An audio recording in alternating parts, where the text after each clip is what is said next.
안녕하세요. 저는 30년가량 같이 산 남편과 이혼 위기에 빠진 50대 여성입니다. 남편에게 단 한 번도 언제 죽나 모르겠다. 저런 놈이랑 왜 결혼했나 신세 한탄 한 번 해본 적 없습니다. 장난식으로라도 친구들에게 말해본 적도 없었죠. 그 정도로 남편을 신혼 때처럼 사랑하고 존중해 왔습니다. 그런데 남편이 절 배신할 줄은 몰랐던 거죠. 아직도 그때 생각하면 울분이 터집니다. 저는 남편이 버릴 줄 모르고 시어머니한테도 최선을 다했습니다. 저희 남편은 조용하고 차분한 편이었지만 어머님은 달랐거든요. 정말 지옥 같은 시집살이를 시켰습니다. 하루는 저를 보고 어머님께서 얼마나 어려 보이는지 물어보는 거 있죠? 네가 봤을 때 내가 몇 살로 보이는 것 같아? 내가 요즘 나이 어린 부녀회장이랑 어울리는데 그 부녀회장이 나보고 40대처럼 보인다는 거 있지? 진짜 그러니? 어머님 정도야 충분히 40대처럼 보이죠. 어머님이 워낙 센스 있게 입고 다니시잖아요. 피부도 좋으시고요. 제가 40대였는데 시어머니가 40대처럼 보이다뇨. 말도 안 되는 소리였죠. 정말 어처구니가 없었지만 억지로 웃을 수밖에 없었습니다. 그때 당시 어머님이 딱 60대처럼 보였지만 사실대로 말씀드릴 수 없었는데요. 대체 어떤 며느리가 시어머니에게 40대가 아니라 60대처럼 보이고 어쩔 때에는 70대로 오해할 수 있겠다는 말을 할 수 있을까요? 유도리 있게 거짓말을 해야 했지만 거짓말하다 들켜서도 안 됐습니다. 그러다 아주 혼쭐이 났거든요. 뭐? 너 사실 그렇게 생각 안 하는데 어쩔 수 없이 젊어 보인다고 말하는 거지? 도대체 표정이 왜 그러니? 내가 못할 말이라도 했어? 아니요, 저는 진심으로 말씀드린 거예요. 어머님처럼 젊게 사시는 분이 어딨어요. 제가 손사래를 치며 호들갑을 떨어도 소용없었습니다. 이미 마음이 상하신 어머님께서 저에 대한 인신공격을 하셨거든요. 예, 됐다. 내가 무슨 말을 하겠니? 네 집에 얹혀 산다고 눈치 줄 때부터 알아봤다. 아침마다 싫어하는 티 팍팍 내는데 내가 숨 쉬면서 살 수 있겠어? 너랑 사는 순간부터 지옥이 따로 없다. 정말 어이가 없어서. 어머님이 획 나가버리셔서 돌아오지 않길래 제발 그 부녀회장이라는 여자랑 친하게 지내지 않았으면 했습니다. 안 그래도 어머님께서 저랑 같이 다니면 또래 같다더니 친구 같다는 말을 하고 다니는데 부녀회장을 만난 뒤로 자화자찬이 더 심해졌습니다. 어느 날 갑자기 자기가 저보다 더 어려 보이는 것 같다는 소리를 하더군요. 어머님만 자존심 있나요? 그 말을 듣는 순간 제가 그렇게 늙어 보이나 마음이 상했습니다. 그 뒤로 제가 기초 화장품을 바꾸고 친구들이 좋다는 브랜드로 색조 화장품도 바꾸었는데요. 그런데 어머님이 그 모습을 쭉 지켜보고 있다 말씀하시더라고요. 너 요즘 따라 화장품 바꾸고 집에서도 예쁘게 꾸미고 다니더라. 나 견제하는 거니? 하긴 결혼했다고 너무 퍼질러 있는 게 심각했어. 그러니 우리 아들도 너랑 잠자리는 안 갖는 거 아니겠니? 어머님, 그게 무슨 말씀이세요? 아무리 며느리라도 그렇지 막말이 점점 심해지시는 거 아니에요? 세상에 막말이라니? 너 그동안 내가 한 말이 막말이라고 느꼈던 거니? 그렇게 안 봤는데 아주 근본 없는 년이네. 네 친정엄마가 그렇게 가르치디? 여기서 저희 엄마 이야기가 왜 나오는데요? 어머님이야말로 가정교육을 어떻게 받으신 거예요? 저도 귀한 딸이라고요. 생각하고 말씀해 주세요. 아유, 썩을 년. 끝까지 따박따박 말대꾸 하는 것 봐. 내가 어떻게 저런 년을 집안에 들여서 이런 고생을 하고 있을까? 아이고, 인생아. 제 목소리가 커지니까 욕을 중얼거리시면서 자리를 피하셨습니다. 말싸움으로 이길 자신이 없으셨던 거죠. 대신 제가 한 말을 그대로 남편에게 말하였습니다. 시어머니께서 말씀하신 건 이야기도 안 하고 제가 뭐라고 한 것만 이르셨더라고요. 퇴근하고 돌아온 남편 말을 듣는 순간 열이 받고 말았습니다. 당신 왜 우리 엄마한테 그런 식으로 말해? 아무리 시집살이가 힘들어도 그렇지. 예의 없게 굴면 안 되지. 예의 없게라니? 마음 같아서는 확 쏘아붙이고 싶었는데 참은 거야. 어머니가 나한테 뭐라 한 줄 알아? 나보고 근본 없는 년이래. 친정엄마가 그렇게 가르쳤냐고 따지더라. 엄마가 괜히 그랬겠어? 당신이 갑자기 버릇없게 구니까 그렇지. 아무리 스트레스 받아도 괜히 엄마한테 성질 부리지 마. 난 갑자기 성질 부린 적 없다니까? 어머님께서 나보고, 그만해. 나 피곤해. 일하고 오자마자 엄마한테 시달리고 또 당신한테 시달리고 싶지 않아. 남편은 제 말을 다 들어보지도 않고 욕실로 획 들어가 버렸습니다. 자기 낳아준 엄마라고 꼬지른 건 다 들어놓고 제 말은 듣지도 않다니. 정말 남편이 밉고 짜증났지만 그 다음날 남편이 비싼 향수를 하나 사왔길래 전부 풀렸죠. 제 어깨를 토닥이며 당신이 이해하라고 시어머니랑 싸우지 않았으면 좋겠다고 해서 저도 노력한다고 말했습니다. 요즘 따라 야근하고 주말에도 일하는 남편에게 집안일까지 들먹이고 싶지 않았거든요. 제 선에서 해결하려고 노력했습니다. 그러다 또 일이 터지고 말았습니다. 시어머니께서 웬일로 옷을 사오셨길래 기쁜 마음으로 입어보았죠. 어머님, 이게 무슨 옷이에요? 너무 예쁘다. 어디서 사신 거예요? 너무 비싼 건 아니죠? 백화점에서 사긴 했는데 비싼 건 아니다. 네가 옷이 좀 없는 것 같길래 생각난 김에 사봤어. 너무 감사해요. 제가 어머님 옷을 사드려야 하는데 죄송해요. 저랑 어머님이 같이 살면서 작은 일로 자주 마음이 상하고 다투다 보니 화해 요청으로 옷을 사준 줄 알았습니다. 시어머니께서 사주신 옷은 고급 원단으로 만든 것 같은 소재의 심플한 원피스였습니다. 베이지색이라서 결혼식 같은 중요한 자리에 입고 가도 될 것 같더라고요.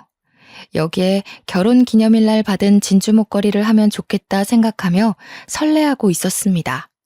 그런데 가정주부가 원피스를 입고 어디 갈 일이 없더라고요. 옷장에 소중하게 모셔두고 있는데 어머님께서 갑자기 나들이를 제안하셨습니다. 예, 나랑 드라이브 좀 하자. 부녀 회장이 가자는데 너도 데리고 오라고 하더라. 어머, 제가 가도 되나요? 괜히 눈치 없이 끼는 거 아닌가 몰라요. 부녀 회장과 가는 거라길래 마음에 좀 걸리긴 했지만 오랜만에 외출이었습니다. 게다가 제가 가보고 싶었던 집 근처 땡땡공원 벚꽃길을 가자고 하더라고요. 저희 지역에서 봄이 되면 늘 주목을 받는 곳이 땡땡공원 벚꽃길이었습니다. 이사 온 뒤에 코로나가 터져서 한 번도 보질 못했는데 이번 연도에 드디어 개장했다고 하더군요. 사진으로만 보며 부러워했던 그곳에 가다니.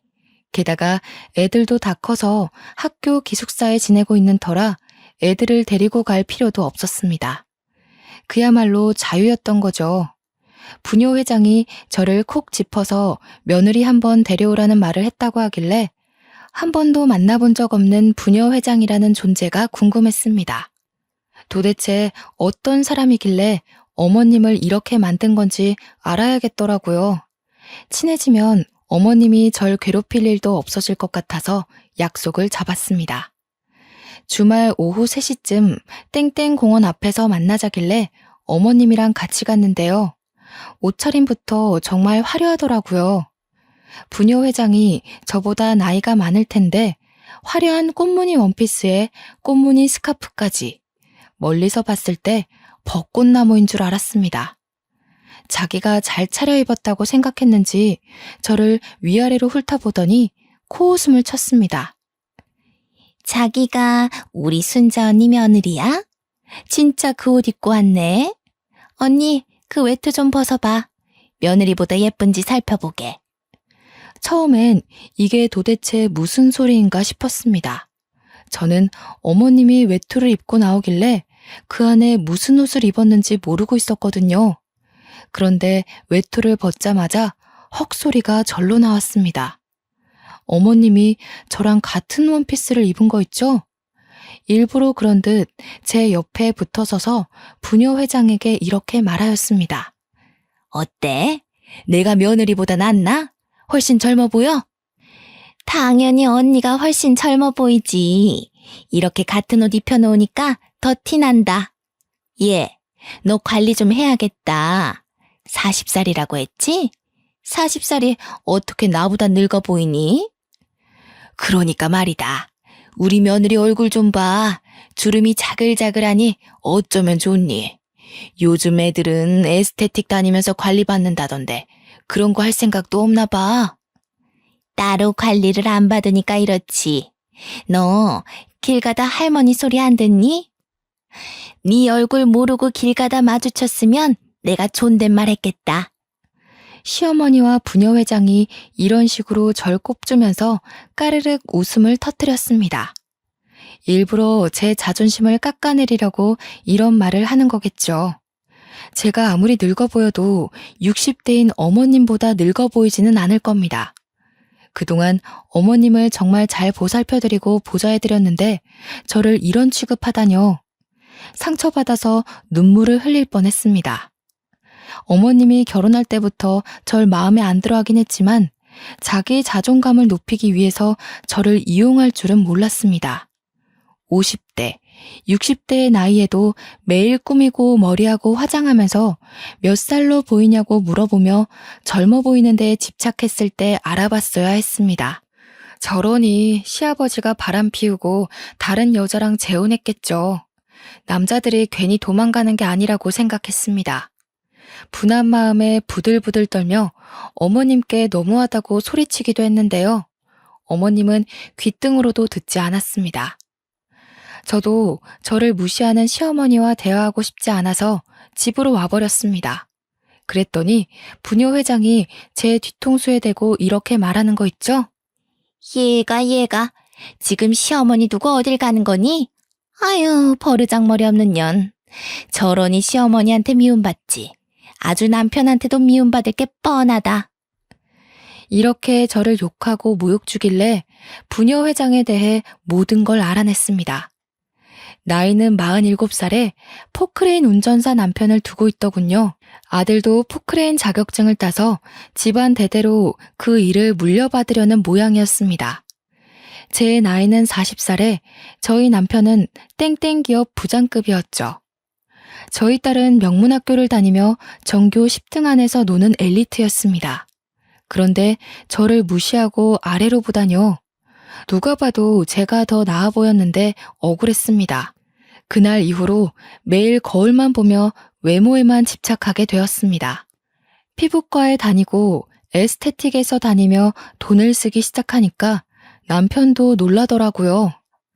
당신, 이번 달에 카드값 왜 이렇게 많이 나왔어? 피부과랑 에스테틱은 또 뭔데? 나한테 이런 데 다닌다는 말 없었잖아. 아니, 남들은 다 다니는데 나도 다녀보고 싶어서. 내가 요즘 따라 나이 들어 보인다는 말을 너무 많이 들어서 관리해보고 싶었어. 나보고 생활비 많이 나가니까 담배 끊으라고 할 때는 언제고? 당신 이런 사치 부리는 사람 아니잖아. 왜 갑자기 변한 거야? 남편이 이렇게 물으니까 할 말이 없었습니다. 머뭇거리며 시어머니와 부녀 회장에게 들은 말을 털어놓을까 고민하고 있으니 갑자기 어머님이 들어와 한마디 하시더군요. 뭐? 얼마가 나와? 카드값 얼마나 나왔나 보자. 세상에 이게 도대체 얼마니? 일도 안 하는 년이 이 돈을 어떻게 갚으려고 그래? 우리 아들이 뼈 빠지게 고생하는 건 생각 안 하고 이 돈을 막 써? 어디서 누굴 만나길래 이상한 물이 들어버린 거야? 이상한 물이 들었다뇨. 어머님이랑 부녀 회장이 늙어 보인다고 핀잔 주니까 그런 거죠. 그런다고 이 돈을 다 썼다고? 네가 제정신이니? 이 돈이면 우리 손녀 다니고 싶다던 그 비싼 학원, 그 학원 보낼 수 있겠다. 그럼 저한테 그런 말 하지 말던가요. 이게 다 어머님 때문이에요. 얘가 뭐 어쩌고 저째? 네가 쓴 돈인데 왜 나 때문이니?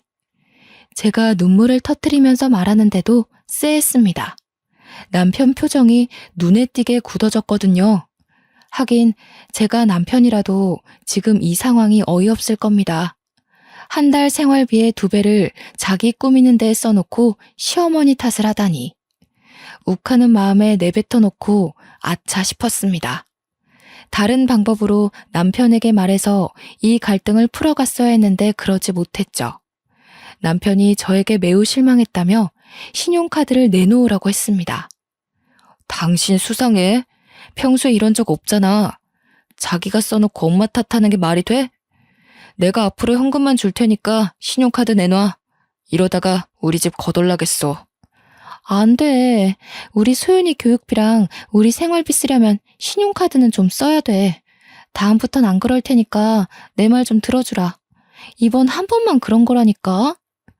제가 남편에게 사정하니까 시어머니가 한마디 거들었습니다.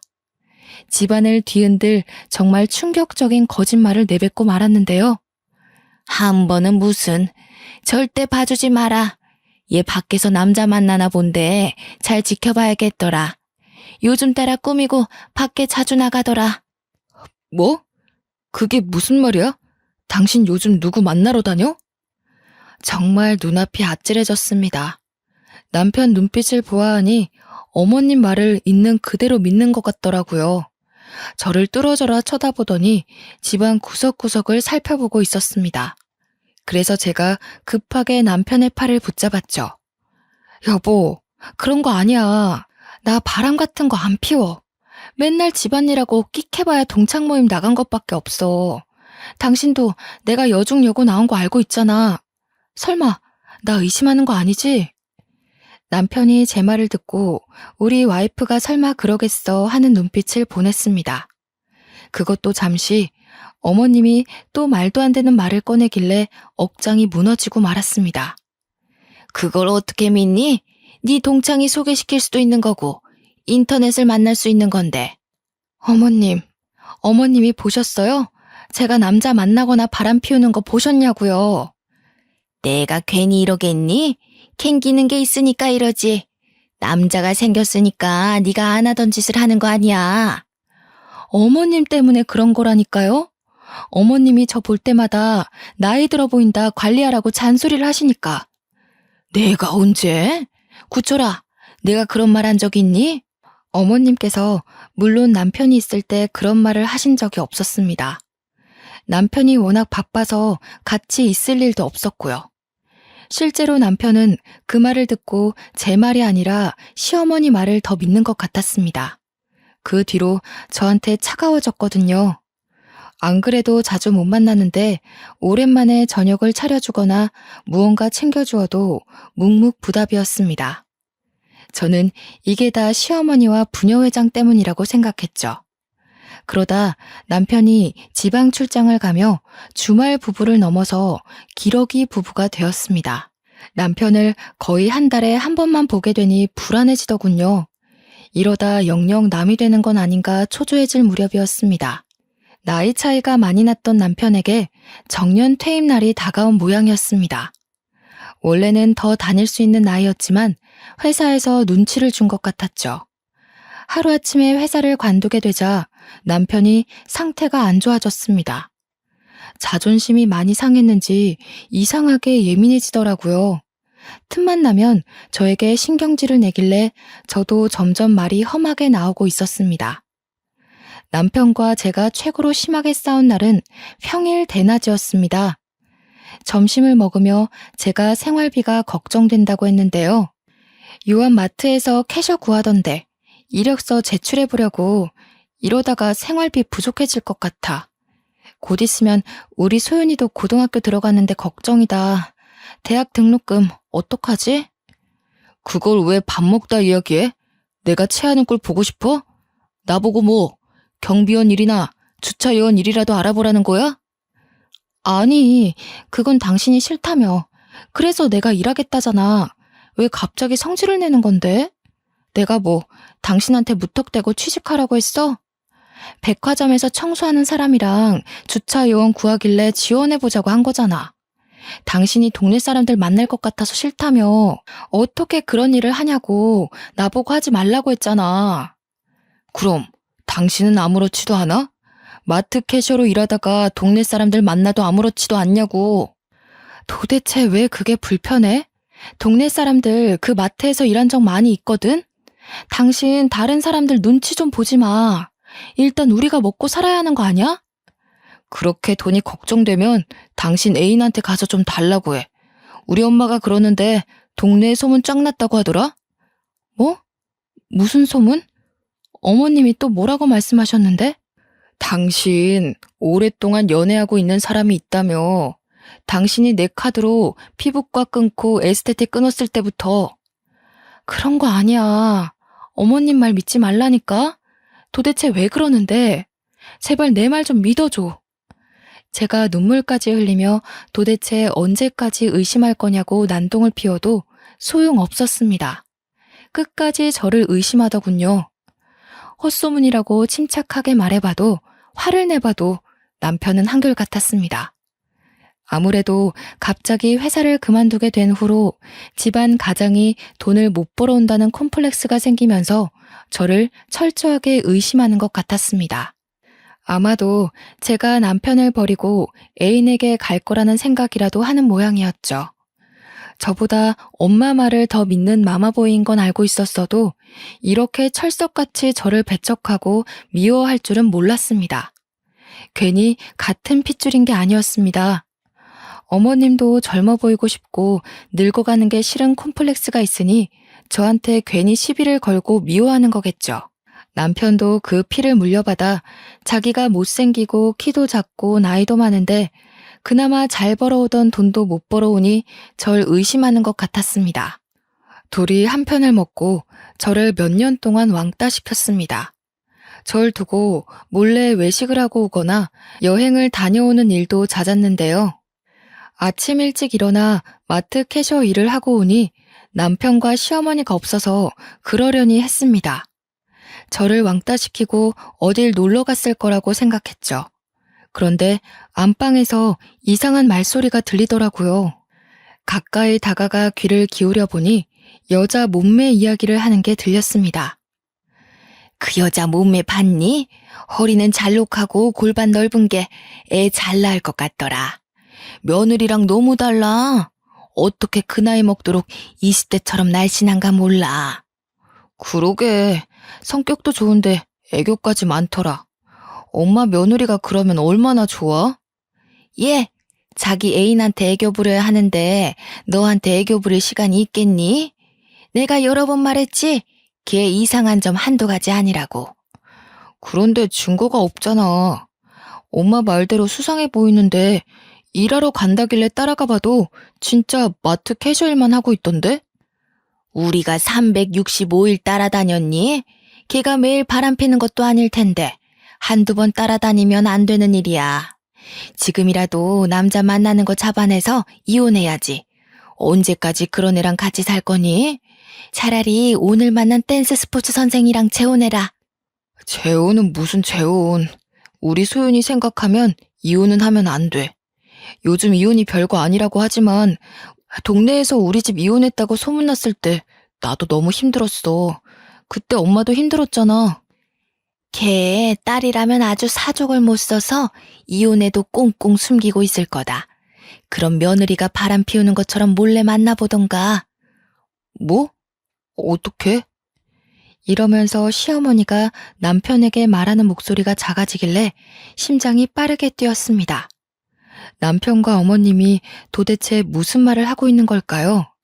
죄 없는 저를 두고 남자 숨기고 있다고 의심하고 힐난하는 것도 모자라 저 몰래 바람까지 피우려고 작전을 세우고 있었습니다. 저는 남편이 댄스 스포츠를 배우러 간 사실도 모르고 있어서 얼른 안방문을 열고 들어가 보았죠.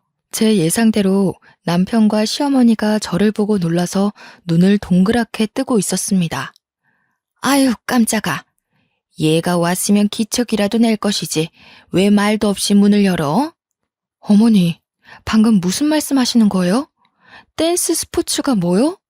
지금 저 몰래 저희 남편 바람 피우라고 여자 소개시켜주려는 거예요? 뭐?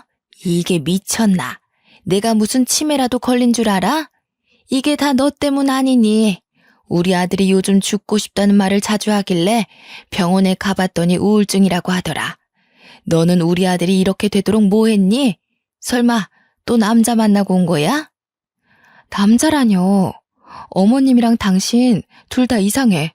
내가 아니라고 몇 번 말해야 돼? 나는 한 번도 바람 피운 적 없다고. 남편만 병원에 갈 게 아니라 어머님도 병원 가봐야 할 것 같아요. 둘 다 아주 미친 것 같아. 봐봐라. 이렇게 이상한 또라이 취급하면서 끝까지 바람 피우는 거 숨기는 거. 너 같은 것은 지금 당장 이혼당해서 혼쭐이 나봐야 한다. 손녀딸만 아니었음 이 집에서 내쫓겼다고. 저도 소윤이만 아니었으면 바로 이혼했어요. 도대체 언제까지 저 의심하실 건데요? 아니라고 하면 믿어야죠. 쫓아다녀봤는데 남자 만나는 거 못 봤으면 믿으셔야 하는 거 아니에요? 이게 어디까지 엿들은 거야? 더러운 쥐새끼 같은 년. 너 같은 년 때문에 우리 아들이 이 모양 이 꼴이 된 거야.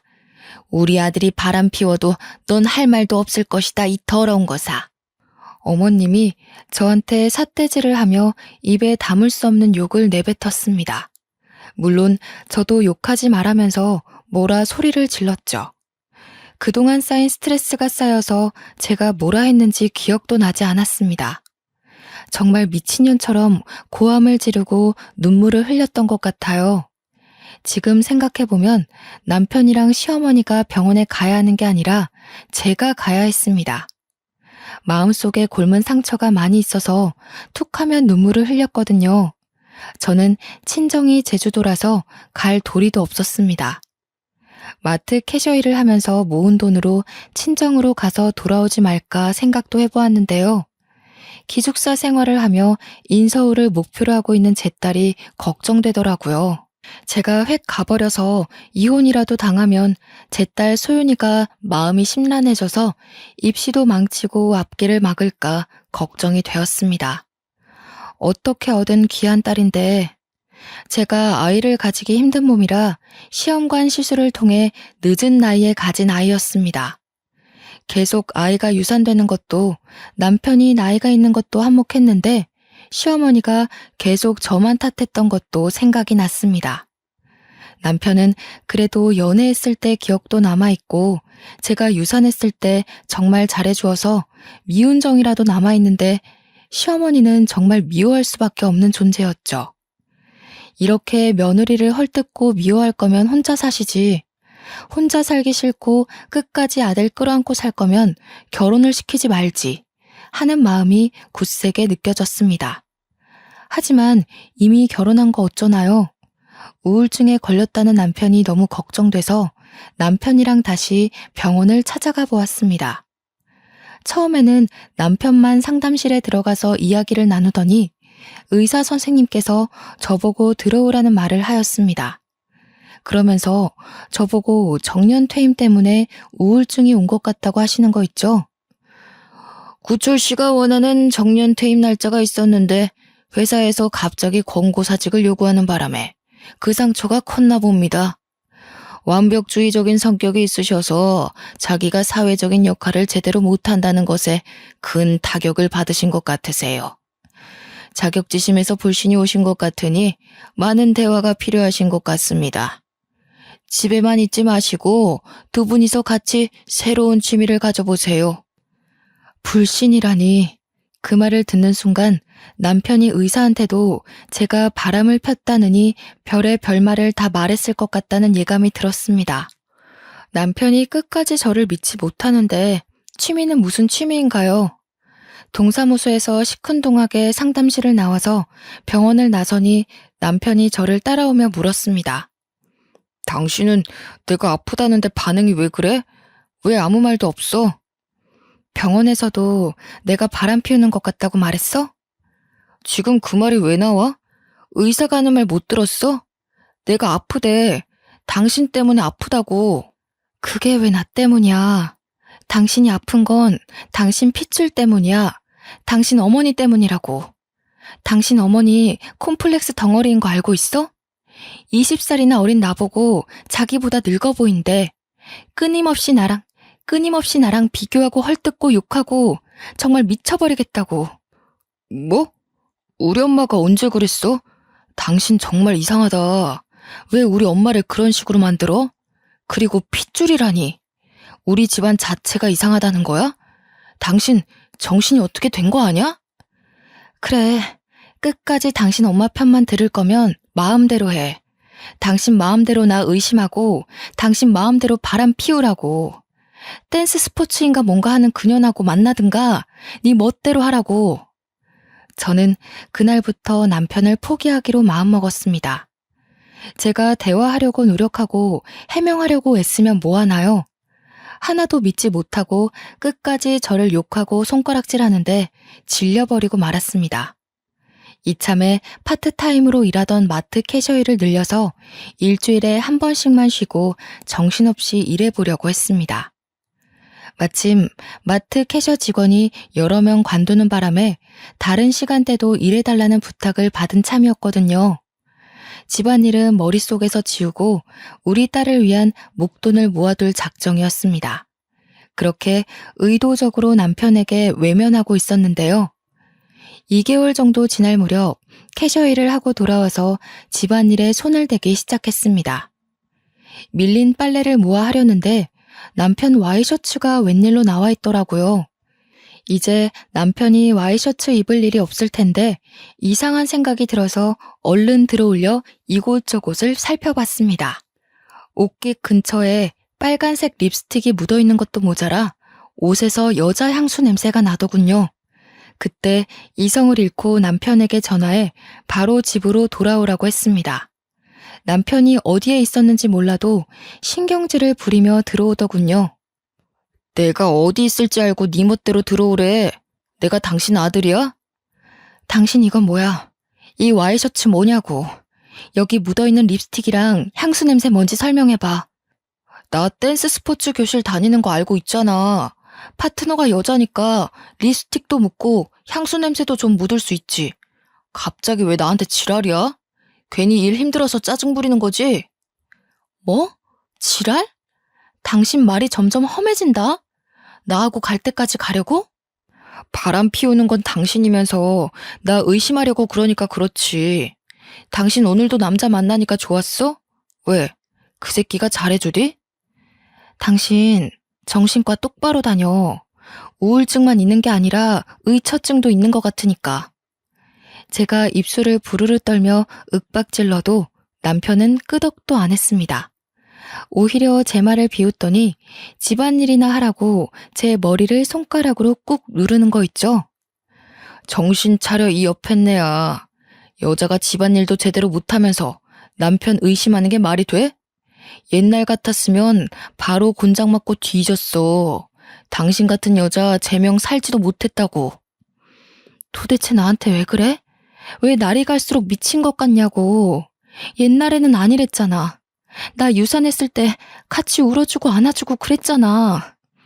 그때는 당신이 바람 피울 여자인 거 모르고 있었으니까 그랬지. 배신은 당신 먼저 했어. 변한 건 당신이라고. 아무래도 정신과 약 때문에 그럴까요? 남편이 이성적으로 생각하지 못하고 시어머니 말을 아예 맹신하는 것 같았습니다. 제가 남편을 무시하고 마트 캐셔 일만 한 것도 문제였죠. 날이 갈수록 비정상인과 사는 기분이 들어서 진짜로 다 관두고 제주도로 가려고 했습니다. 그런데 오랜만에 제 딸한테 전화가 왔더라고요. 제가 안부를 묻기도 전에 학교 분위기가 안 좋아서 무섭다며 저에게 보고 싶다는 말을 하였습니다. 엄마, 나 무서워. 요즘 질 안 좋은 애들이 이혼했다는 친구 왕따 시키는데 어떻게 해야 할지 모르겠어. 나랑 친한 애인데 나도 왕따 당할까봐 무서운데 어쩌면 좋지? 딸이 눈물을 흘리며 선생님께 말해야 되냐고 묻고 있었습니다. 기숙사 생활을 해서 안 그래도 친구들 관계에 민감한데 제일 친한 친구가 최근에 부모님이 이혼을 했다고 따돌림을 당하고 있다는 것이었습니다. 그 말을 듣는 순간 정신이 번쩍 들었죠. 2022년이라고 하더라도 이혼은 여전히 약점이 될 수 있는 선택이었습니다. 저는 물론 딸에게도 약점이 될 수 있다는 생각에 이혼 이야기는 차마 못 꺼냈죠. 딸에게도 학교에 가보겠다고 말하며 따돌림과 관련된 문제를 해결하느라 또 남편의 문제를 뒤로 미루게 되었습니다. 그러다가 남편에게 이상한 점을 발견하였습니다. 제가 서울에 있는 딸 학교를 다녀온 사이 남편의 화장대에 화장품이 늘어나 있는 거 있죠? 향수는 물론 비싼 남성용 기초 화장품까지 놓여 있었습니다. 분명히 남편에게 딸의 문제를 말하고 서울에 다녀왔는데 담임 선생님과 잘 말했는지 물어보지도 않았습니다. 저를 본체만체 하더니 생전 뿌리지 않던 향수도 뿌리고 있더군요. 그리고 어디론가 가려고 하길래 남편을 붙잡고 소리쳤습니다. 당신 지금 어디가? 내가 서울 다녀온다고 했잖아. 우리 소윤이 걱정은 안 돼? 안 그래도 집도 먼데 왕따라도 당했으면 어쩌려고. 진짜로 왕따 당한 건 아니잖아. 걔 친구가 당한 거라며. 왜 이렇게 호들갑이야? 소윤이가 당한 것도 아닌데 서울까지 간 건 오바라고. 요즘 애들 순식간에 왕따 당하는 거 몰라? 당신 댄스 스포츠에 쏟을 시간 소윤이한테도 좀 쏟아. 애가 울었다고 하면 전화라도 좀 해보라고. 그러니까 누가 서울로 학교 보내래? 공부 잘한다고 명문학교 보낸 건 당신이잖아. 소윤이는 서울에 가고 싶어 하지도 않았어. 당신이 잘 타일러서 보내놓고 왜 그러는데? 내가 괜히 보냈겠어? 나도 무리해서 투자한 거라고. 당신이 언제 소윤이한테 신경이라도 써봤냐고. 당신 아직도 소윤이가 다니고 있는 학교 이름도 모르지? 생일도 까먹고 있지? 지금 그게 중요해? 난 소윤이한테 부끄러운 짓 한 적 없어. 근데 당신은 했잖아. 대놓고 속이고 남자 만나고 즐겨놓고 무슨. 남편이 이렇게 말하고 현관문을 쾅 닫고 나가버렸습니다. 보나마나 댄스 스포츠 교실을 간 것 같길래 제가 쫓아가 보았죠. 여자를 만나서 데이트하거나 여자 집에 들어갈 줄 알았는데 제 예상과는 다르게 댄스 스포츠 교실로 들어가 수업을 듣고 있었습니다. 선생님처럼 보이는 남자의 지도에 따라 자세를 잡고 춤을 추길래 제가 괜한 의심을 했나 싶었습니다. 저한테 모진말을 한 것도 마음이 고장나서 그런 거 아닐까 하는 생각에 아주 잠시 스쳐 지나갔는데요. 갑자기 문틈 사이로 여보! 라는 소리가 들리더군요. 그래서 문에 바짝 붙어서 남편과 여자 파트너를 지켜보았습니다. 여보, 우리 소윤이는 어쩌지? 왕따 당하면 안 되는데 괜히 친구 잘못 만나서 따돌림 당하면 나 속상해. 불륜녀가 자기가 남편의 진짜 와이프가 된 것처럼 굴길래 대체 어떻게 생긴 작자가 그러는지 보려고 눈을 크게 떴습니다. 아무리 살펴봐도 익숙한 얼굴이더군요. 진짜 누구일까 생각하던 와중 부녀회장의 얼굴이 떠올랐습니다. 시어머니를 닥달해 같은 옷을 입히게 만든 그 사이코 작자요. 그 여자가 괜히 저한테 그런 짓을 저지른 게 아니었습니다. 제 인생이 탐나고 질투나니 어떻게든 빼앗고 망치려고 한 것이었습니다. 제가 충격을 받아 멍하니 서 있으니 남편이 부녀회장보다 한술 더 뜨더군요. 절대 왕따 안 당해. 우리 소윤이가 누구 딸인데 왕따 당하겠어? 왕따 당하더라도 걱정하지 마. 내가 당장 달려가서 혼내줄 테니까. 서울에 있는 땡땡 학교까지? 당신 안 그래도 바쁜데 어떻게 거기까지 가? 요즘 땡땡 기업 바쁘잖아. 당신이 거기서 일 제일 잘해서 사람들이 당신만 찾는다며. 딸 문제 때문에 연차 쓰면 사람들이 이해해줘야지. 뭐라 항의하면 자르면 돼. 어머, 우리 오빠 대단하다. 오빠랑 결혼하길 너무 잘했어.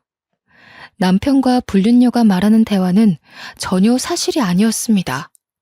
불륜녀가 진짜 와이프고 수윤이가 자기 친딸인 것처럼 구는 것부터 거짓이었죠. 게다가 남편이 소윤이를 생각하는 것도 거짓, 아직 땡땡 기업에 다니고 있는 것도 거짓이었습니다. 남편이 땡땡 기업에 다니고 있을 때에는 인정받지 못하고 구닥다리 취급받은 적이 많이 있었습니다. 남편이 바람 피운 이유는 불륜녀가 남편의 환상을 채워줘서일까요?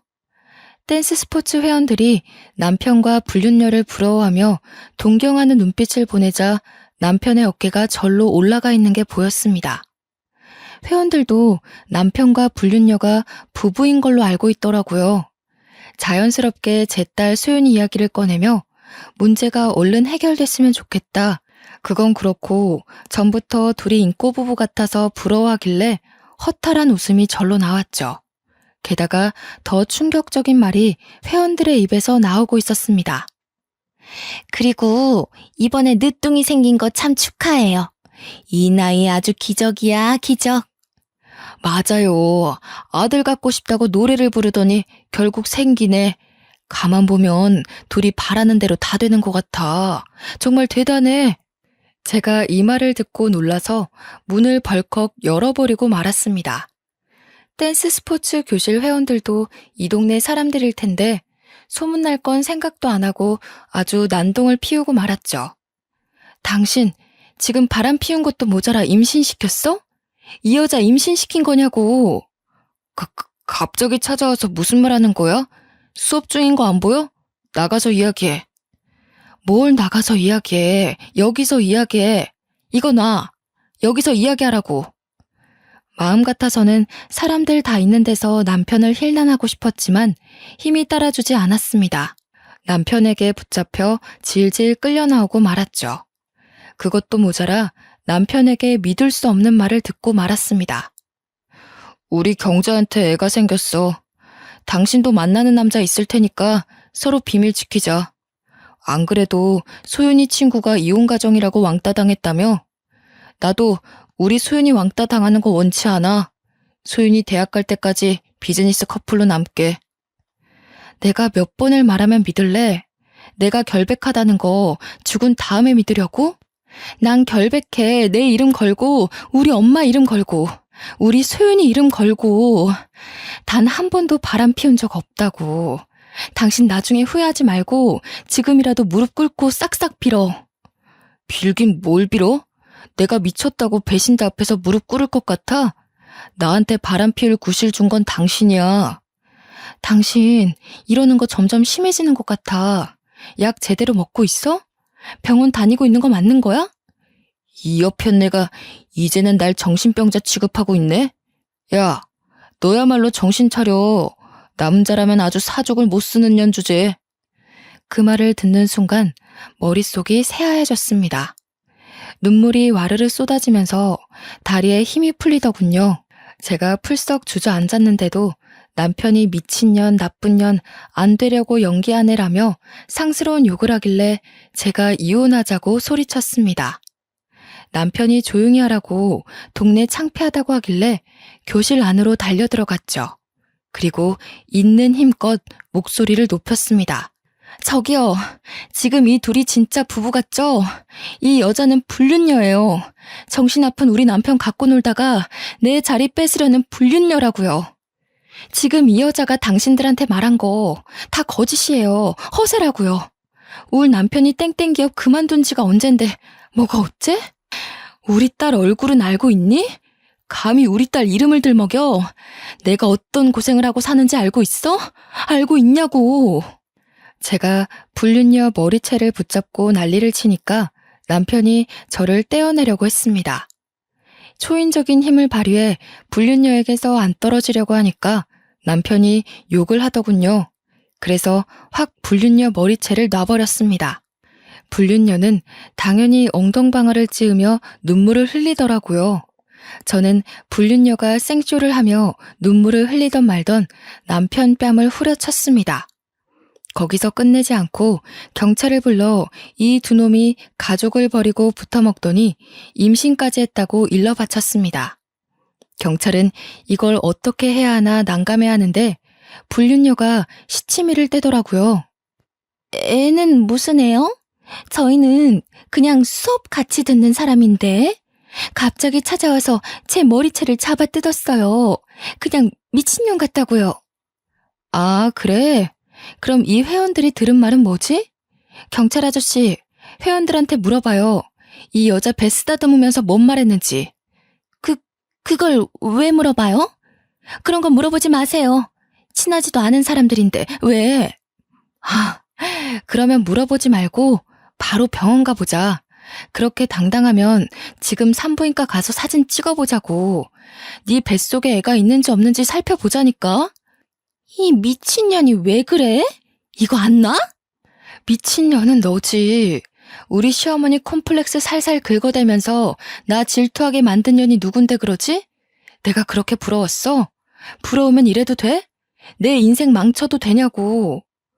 제가 불륜녀 팔을 세게 잡아당기며 광분하니까 경찰들이 뜯어 말렸습니다. 이런 건 경찰 소관이 아니라서 이혼 소송하고 위자료를 요구해보라는 거 있죠.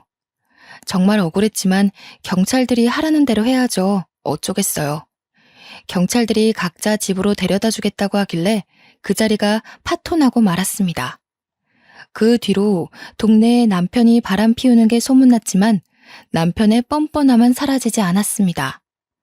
불륜녀와 함께 아예 다른 지방으로 이사가서 집에도 찾아오지 않았죠. 저는 제 딸 소윤이가 대학에 입학할 때까지 참았습니다. 안 그래도 소윤이가 해외 대학으로 목표를 바꿔서 제가 이혼해도 괜찮을 거라고 생각했거든요. 실제로 제 딸이 영국에 있는 임페리얼 칼리지라는 대학에 입학하게 되었습니다. 그 소식이 들리자마자 남편에게 이혼 소송을 걸었죠. 동네에 소문난 것도 있었고 댄스 스포츠 교실 회원과 선생이 증인이 되어 주었습니다. 다행히 법원이 제 손을 들어주었는데요.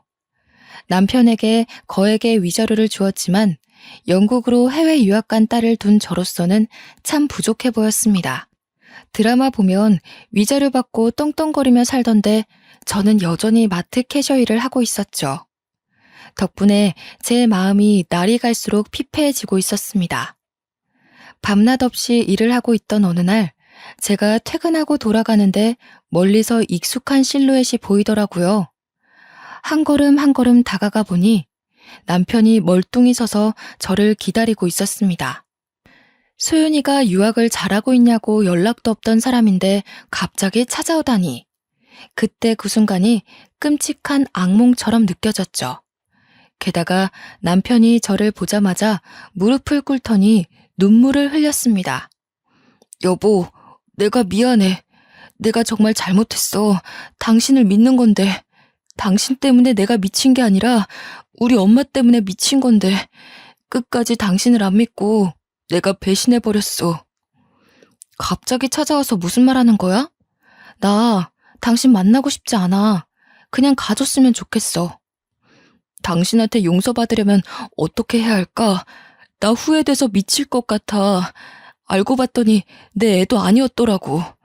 다른 남자 애를 가지고 내 애라고 우기길래 재혼했더니 또 딴 남자랑 바람 피우는 거 있지? 내가 이렇게 돈이 없을 줄 몰랐대. 땡땡 기업이라고 엄청 대단하게 봤다면서 날 버리더라고. 뭐? 당신 애가 아니라고? 그걸 어떻게 알았는데? 나랑 누나 둘 다 A형인데 애가 B형이 나왔더라고. 전혀 나올 수 없는 혈액형이라서 친자 검사를 해봤는데 내 애가 아니라고 하더라. 그 말을 듣는 순간 웃음이 바로 터져나왔죠. 땡땡 기업에서 겨우 버티다 잘린 주제에 능력남인 것처럼 연기하다 결혼하고 나서 딱 걸렸나 봅니다. 괜히 허세를 부리니 그런 꽃뱀 같은 여자가 걸리는 거겠죠. 제가 한참을 웃다 남편을 내려다보며 한마디 해주었습니다. 근데 이걸 어쩌나? 우리 소윤이 이번에 간 영국 임페리얼 칼리지 졸업하면 억대 연봉을 벌어줄 텐데. 난 그 돈 당신이랑 나눠 갖긴 싫은데? 여보, 그러지 말고 나랑 앉아서 차분하게 대화 좀 해보자. 우리 소윤이 이야기도 좀 듣고 싶어. 우리 소윤이 무슨 과 갔다고 했지? 소윤이가 말하지 말래. 아버지가 너무 증오스럽다나 뭐라나. 다시 재혼할 생각하지 말고 여러 남자 만나며 연애나 하라는데? 물론 제 딸이 억대 연봉 자리를 제안받거나 아버지에 대해 심한 말을 내뱉은 건 아니었습니다. 하지만 보통 임페리얼 칼리지를 졸업하면 7, 80%가 고소득자가 된다고들 하니까요. 게다가 소윤이가 재혼하지 말고 연애 많이 해봤으면 좋겠다는 말을 했습니다. 100% 거짓은 아닌 셈이죠. 제가 이리 말하니까 남편이 애가 탔나 봅니다. 안절부절 못하면서 제 손까지 잡더라고요. 그래서 획 뿌리치고 집으로 들어가 버렸습니다. 물론 실제로 제 딸이 성공해서 남편에게 복수하고 싶다는 생각은 했습니다. 신께서 이 소망을 들어주셨는지 제 딸이 졸업할 무렵 좋은 취업 자리가 들어왔습니다. 딸과 영상통화하며 그 소식을 전해 들었는데 대학도 안 나온 제가 이해할 수 없는 어려운 영어가 섞여 있어서 설명은 잘 못 드리겠네요. 경영을 공부한 제 딸에게 딱 알맞은 일자리라는 것만 알고 있었습니다.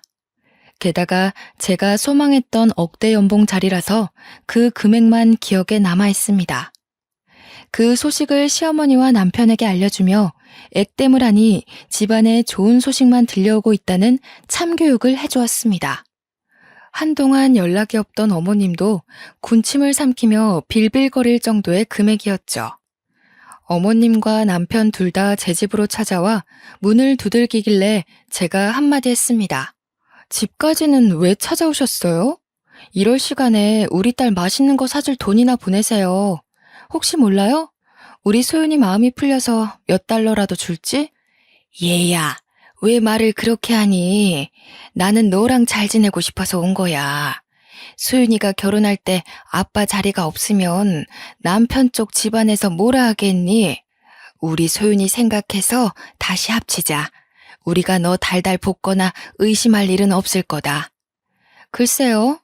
오히려 이런 아버지와 할머니가 있다고 하면 장가 오려던 남자도 도망갈 것 같은데요. 소윤이가 외국 남자랑 결혼하면 어쩌려고 그래요.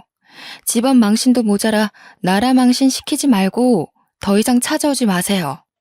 시어머니가 끝까지 제게 매달리며 다시 생각해보라고 하길래 소금을 뿌렸습니다. 남편은 소금을 맞으면서도 끝까지 실실 웃으며 저한테 매달리더라고요. 여보, 왜 그래? 나 정신과 다니고 있는 거 알고 있잖아. 그때는 내가 미쳐서 그랬고, 나 치료받아서 그럴 일 없어. 신혼 때처럼 당신 사랑해주고 아껴줄 수 있다고. 아껴주긴 개뿔. 내가 아니라 소윤이 돈을 아껴주겠지. 제가 말하려는 남편 얼굴에 소금을 던지니까 입속에 와르르 소금이 들어가더군요. 소금을 마신 남편이 캑캑거리고 있길래 시어머니 얼굴에도 소금을 쏟아부었습니다. 어머님은 당연히 소금을 물대포처럼 맞았다가 눈에 소금이 들어갔는지 눈물을 흘리시더라고요. 제가 그 모습을 보고 손가락질하며 비웃었습니다. 아까는 간신배처럼 잘 쪼개더만 끝까지 웃고 있어야지. 얼른 웃어. 바보같이 제 말을 듣고 어머님과 남편이 웃고 있더군요. 제가 그 모습을 사진으로 찍어두고 어머님과 남편에게 연락이 올 때마다 그 사진을 보내두고 있습니다. 저한테 굴욕을 당한 어머님과 남편은 이제 연락도 안 하고 잠적한 상태인데요. 이러다 돈이 궁하면 저한테 와서 빌빌거리겠죠. 그럴 때 어떤 방법으로 복수해줄까 고민하고 있습니다. 여러분이라면 어떤 복수를 할 것 같으신가요? 좋은 방법이 있으시면 추천 부탁드립니다. 지금까지 제 사연 들어주셔서 감사합니다.